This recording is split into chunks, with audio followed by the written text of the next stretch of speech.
मेरे चैनल में आपका। तो आज का टॉपिक है कि अल्ट्स कॉइन क्यों डाउन जाते जा रहे हैं और बिटकॉइन क्यों अप जाता जा रहा है। रीजन उसका क्या है दोस्तों? अगर आपने ये देखा हो कि मैंने 15 घंटे पहले एक वीडियो बनाई थी, इसके अंदर मैंने रीजन बताया था कि यूएस डॉलर ज्यादा डाउन क्यों जा सकता है और उसके अगेंस्ट में बीटीसी और युवान क्यों अप जा सकता है। उसका रीजन मैंने बताया था, लेकिन अब ये भी है कि ये कब बढ़ेंगे। इस रीजन तो मैंने दे दिया, लेकिन ये नहीं बताया आपको ये कब जाके बढ़ेंगे। तो फ्रेंड्स, उसके लिए सबसे पहले हम एक बार अल्ट मार्केट को देख लेते हैं। अल्ट मार्केट देखी जाए तो बहुत ही बेहतरीन तरीके से डाउन है, और इसका जो डाउनफॉल का जो एक रीजन हो सकता है, सबसे पहला ये जो आप स्क्रीन पे फोटो देख रहे हो बालाजी, तो इन्होंने एक्चुअली ये बोला है, ये स्टेटमेंट दी है कि बेट लगाई है इन्होंने किसी से कि बीटीसी जो है $1 मिलियन का हो जाएगा। तो $1 मिलियन का हो तो जाएगा, लेकिन ये इन्होंने बोला है कि 90 दिनों के अंदर हो जाएगा। नंबर एक हाइप इसकी वजह से बनी हुई है। और नंबर दो क्या है, बीटीसी की जो हाल्विंग है, मैंने ऑलरेडी आपको बताया था कि ऑलमोस्ट 1 साल पड़ा हुआ है और 1 साल का जो टाइम है बहुत ज्यादा कम है। इस हिसाब से देखा जाए तो बीटीसी का बढ़ना जायज है। हमारे अल्ट्स कॉइन क्यों डाउन जा रहे हैं दोस्तों, मैं आपको एक पिक्चर दिखाता हूं। पिक्चर के हिसाब से आपको ये पता चल जाएगा कि बिटकॉइन का प्राइस और अल्ट कॉइन का प्राइस कब बढ़ता है। डोमिनेंस जो अगर बढ़ता है तो बीटीसी का प्राइस भी अगर बढ़ता है तो अल्ट कहीं ना कहीं डिक्रीज होते हैं, मतलब इनमें डाउनफॉल आता है। लेकिन अगर इंक्रीज होता है डोमिनेंस और बीटीसी का डिक्रीज होता है तो डंप होता है हैवी वाला, ठीक है। अब अगर इंक्रीज होता है डोमिनेंस और स्टेबल रहता है बीटीसी, तो अल्ट्स भी ऐसे सिचुएशन में स्टेबल रहते हैं। डिक्रीज होता है डोमिनेंस और बीटीसी इंक्रीज होता है, उसका जो प्राइस इंक्रीज होता है, तो ऐसी सिचुएशन में बीटीसी अपने साथ एक हैवी पंप अल्ट कॉइन के साथ करता है, एक बड़ी अच्छी रैली आती है। फिलहाल हम ऐसी रैली का वेट कर रहे हैं, ठीक है।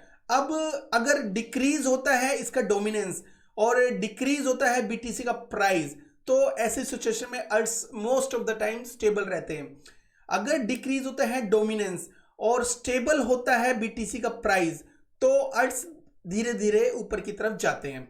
तो दोस्तों, अब भी जो हम इस सिचुएशन में है, सबसे ऊपर की टॉप वाली सिचुएशन में है, अभी डोमिनेंस इंक्रीज होता है और बीटीसी के अंदर भी इंक्रीजमेंट आ रही है, मतलब इंक्रीज हो रहा है उसका प्राइस भी, और अल्ट्स जो है कहीं ना कहीं डिक्रीज हो रहे हैं। अगर यहां से बीटीसी का प्राइस एकदम डिक्रीज हुआ तो अल्ट्स में भी डंप आ सकता है, मतलब और डंप आ सकता है। अगर डोमिनेंस ही नीचे गिरा और लेकिन बीटीसी का प्राइस इंक्रीज ही रहा तो पंप आएगा, ठीक है। मुझे ये सिचुएशन लग रही है सेकंड वाली की एक और अच्छा खासा डंप आ सकता है। उसके बाद ये वाली सिचुएशन आएगी जब इंक्रीज होगा बीटीसी का प्राइस और उसके साथ साथ ये जो पंप आएगा अल्टकॉइन का। तो दोस्तों, आपको समझ में आ गया होगा।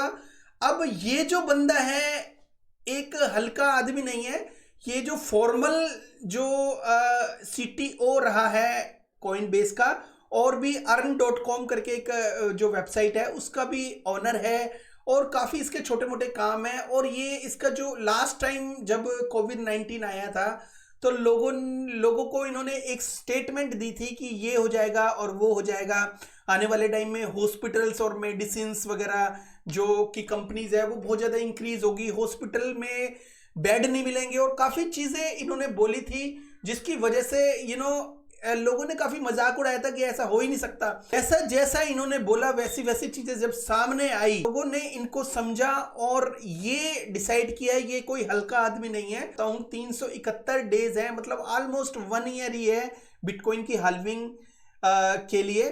तो बिटकॉइन की हाल्विंग अपने आप में एक बहुत बड़ी मार्केटिंग होती है।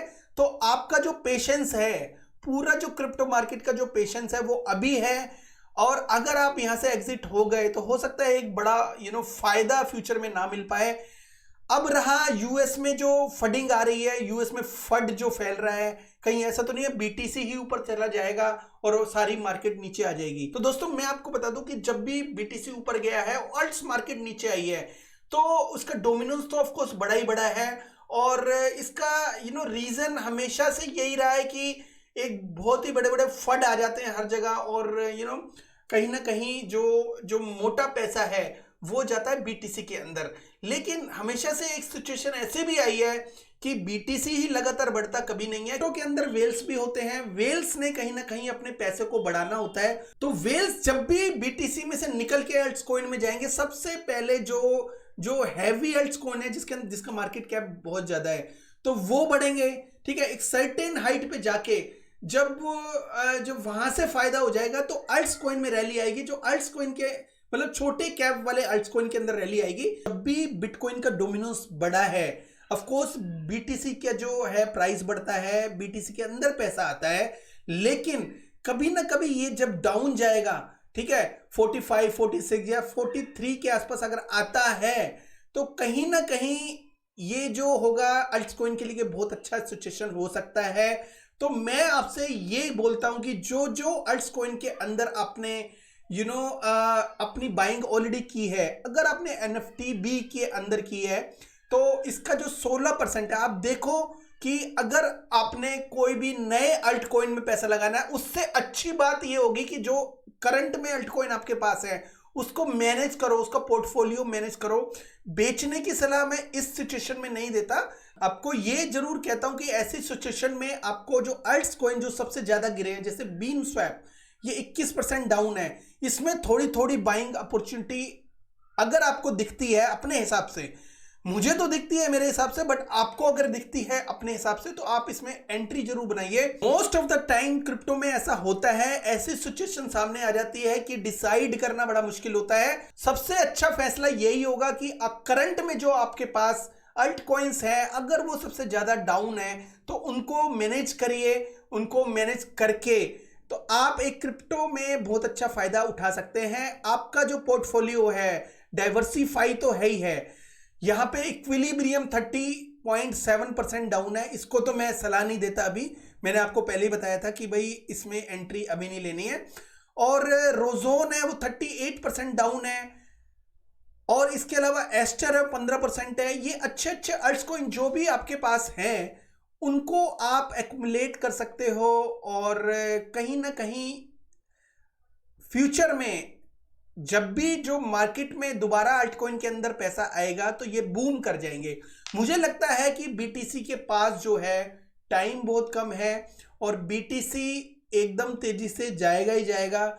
और मैंने पिछले वीडियोस में बताया है कि बीटीसी का जो खालविंग है, जितनी नजदीक आती चली जाएगी उतना ज्यादा बीटीसी भागेगा। ठीक है, अगर बीटीसी भागेगा तो ये समझ लो कि वो अकेला नहीं भागेगा, अल्टकॉइन को लेके जाएगा। बिकॉज जब भी बीटीसी ज्यादा तेजी से ऊपर जाता है तो उसके साथ अगर अल्टकॉइन नहीं गए तो क्रिप्टो मार्केट में खाली बीटीसी रह जाएगा, ऐसा पॉसिबल नहीं है। ठीक है, तो अगर आपने ये करना है कि बीटीसी में भी थोड़ी एंट्री बनानी है, तो रिस्क लेवल को कम करने के लिए बीटीसी में भी एंट्री बना लो। उस टाइम क्या होगा, जब भी बीटीसी में रैली आएगी और ज्यादा अच्छी रैली आएगी तो आपका पैसा कहीं ना कहीं बढ़ेगा। तो वो पैसा आप धीरे धीरे डाइवर्सिफाई अपने जो पुराने अल्टकॉइन को एक्युमुलेट करने के लिए कर सकते हो। मन को नेगेटिव नहीं करोगे, अपने मन को थोड़ा सा संभाल के रखना, बिकॉज रैली है जो कुछ भी हो सकता है। रैली कल भी आ सकती है और कल बहुत बड़ा डंप भी आ सकता है। ऐसी कंडीशन में आपको थोड़ा सा वेट करना है, देखना है कब भी रैली आती है, वहां धीरे धीरे एंट्री करनी है। ठीक है, और नए अल्टकॉइन के अंदर बिल्कुल भी एंट्री नहीं करनी, बिल्कुल भी नए अल्टकॉइन को छोड़ो, पहले अपना जो पोर्टफोलियो है उसको संभालो, उसके बाद नए अल्टकॉइन में जाना। तो मेरे हिसाब से जो मैंने बोलना था मैंने बता दिया। बाकी अपना जो भी करना, अपनी एक रिसर्च कर लेना, बिकॉज बिना रिसर्च के कोई भी चीज पॉसिबल नहीं होती है। तो ये छोटा सा वीडियो था, आई होप आपको समझ में और पसंद आ गया होगा। और कोई नया व्यूअर है मेरे वीडियो को देख रहा है तो प्लीज लाइक एंड सब्सक्राइब और टेलीग्राम को ज्वाइन करना मत भूलना। Thank you so much, have a good one, take care and bye bye.